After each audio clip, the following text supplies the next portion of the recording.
The May 26th, 2020 Special Education Meeting of the Mentor Exempted Village Board of Education is called to order. Mr. Wilson, would you please call the roll? Mrs. Briner, Here. Ms. Jisling, Present. Mrs. Roberts, Here. Mr. Tuttle, Here. Mr. Buckley.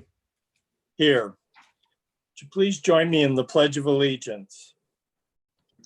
I pledge allegiance to the flag of the United States of America, republic for which it stands one one nation, nation, under God, with liberty. indivisible, liberty and justice for all. This special meeting is being video conferenced live and can be accessed at youtube.com/user/Cardinal TV Mentor Ohio. This meeting is also being televised on a delayed basis and will be shown on the Spectrum Cable Channel 1026 in Mentor and Channel 1025 in Mentor on the Lake. This meeting is also being videotaped and can be shown on our YouTube channel, Cardinal TV Mentor Ohio. Next on the agenda is the Chief Financial Officer's report and recommendations. Thank you, Ken.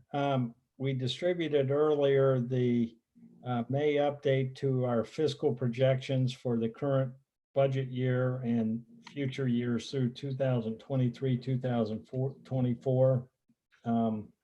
We also distributed it to the Finance Committee for review and comments, and I'd like to do just a high-level review and then ask that the board adopt it so we can file it with the Ohio Department of Education by the May 31st deadline.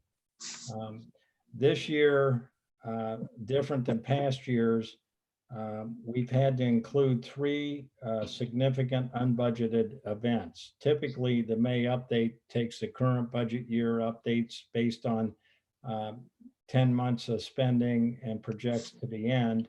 This year, we included the impact of the COVID-19 crisis on both income and expenses, showing the state funding reductions offset a little bit by some federal funding we can use for operating expenses, a reduction in spending as a result of not having all-day in-school education over the past few months.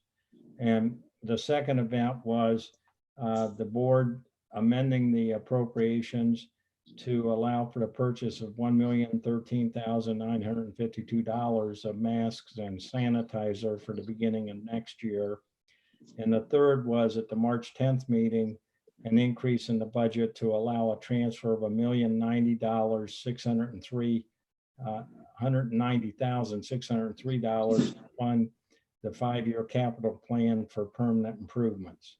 So those are reflected in here. The variance analysis I did netting those out, netting out the increase in the budget to get a sense of the original budget to performance and to last year. Overall income is projected to be 1.78% higher, primarily attributable to current and delinquent tax collections.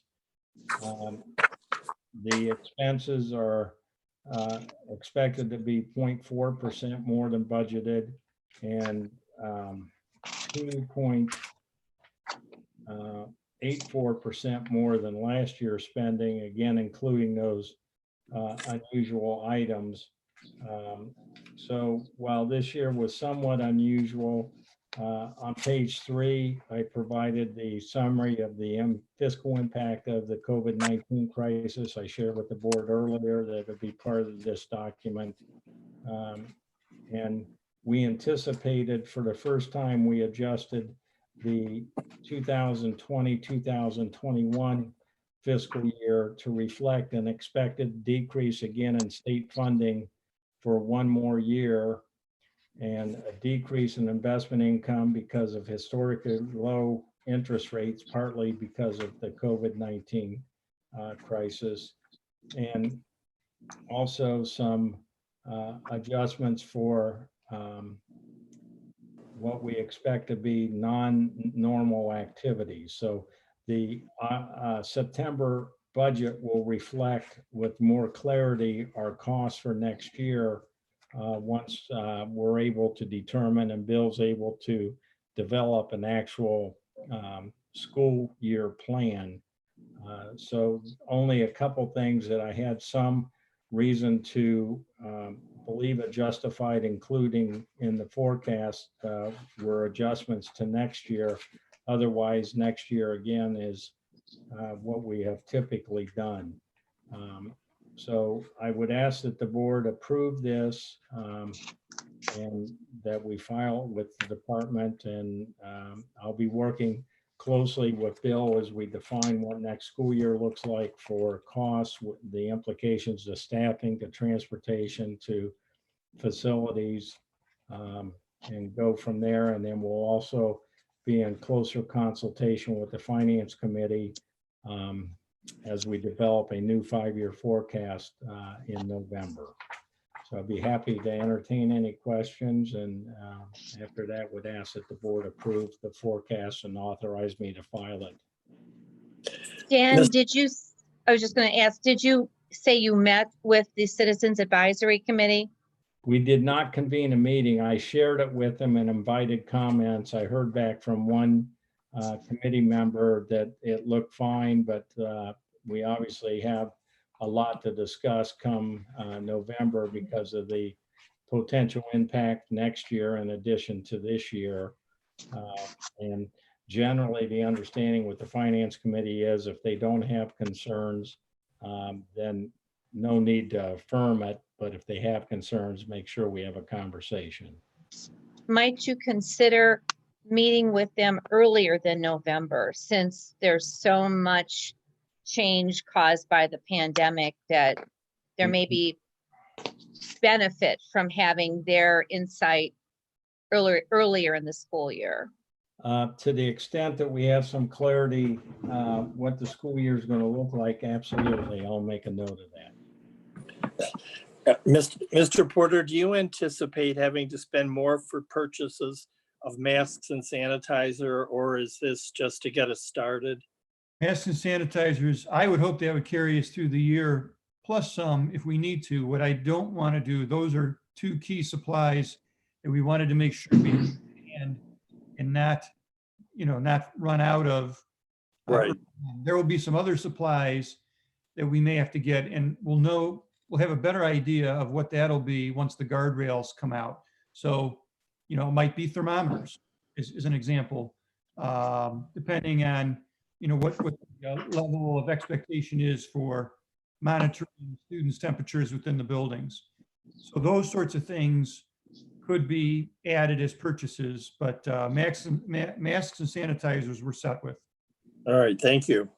Do we have a couple of thermometers in each building already? We do. Generally, those are in the clinic.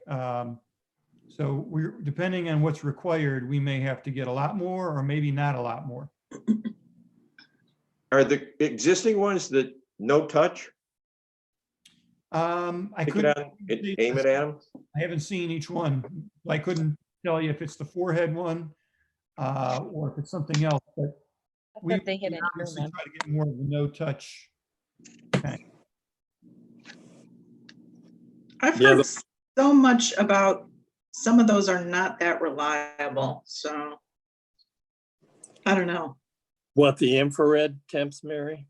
I don't know exactly if it's infrared, but some of those no touch ones, I don't know what different types there are out there, but I'm sure we'll do some investigating if it comes to that. My friend's dad had some surgery at university hospitals, and they, on the day of his surgery, they did a COVID test 2 days ahead. On the day of his surgery, they did an oral thermometer, a regular one, for accuracy, which I thought was interesting. Are we ready for a motion? So moved. Second, Second. please. Second, Mr. Wilson, please call the roll. Mr. Tuttle, Yes. Mrs. Briner, yes. Ms. Jisling, Yes. Mrs. Roberts, Yes. Mr. Buckley. Yes. Thank you. Okay, we will now be moving to executive session, undertake the appointment of a public official. Could I have a motion to move to executive session? So So moved. Second, Mr. Wilson, please call the roll. Mrs. Briner, Yes. Ms. Jisling, Yes. Mrs. Roberts, yes. Mr. Tuttle, Yes. Mr. Buckley. Yes.